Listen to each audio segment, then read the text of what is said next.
Tangu kwani? Kory anyanya aminareo hany. Ama karaha misy raha misignala. Misy raha magnotrikitre patron zalany. Sasako tena fasana misily amindro azy patron misy raha voatady amindro. Karakory tsara? Misily ampodala fa sasana ka président amindro afitsika matin'ny gadra Ha magnamboarana fa tsika zao ty handika nakatra misy lasaranga ka sikinao fa tsika kony le tsy gomare anao magnamboarana karaha mbola tsy tetro.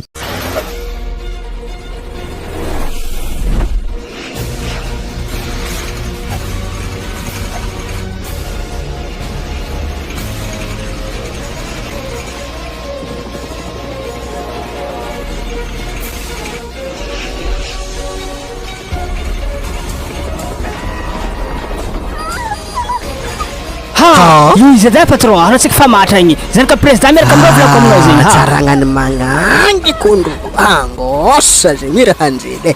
Matika za zegny. Na za tsy tafivolagna.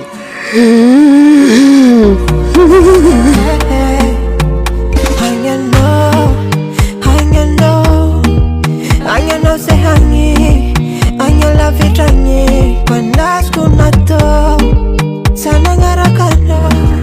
Nefa corrino to, sata vela che to, se qua to, maninga no. Hey ha, zalahy tsaka dignaneno na boka tsaka tsara loatra zay tafagninao fel. Hinkondro koa higny misily. Bo magnamboarana fa tsika tonga de mantreka misily amboarana parasite atreka raha ty tsika latsaka ambany any karaha kora preno anao za tete. Za ko toujours prêt patron fa loka sa tsaraiky loatra fa misily so ndraiky amindro ary. C'est pas possible mon frère. What's it?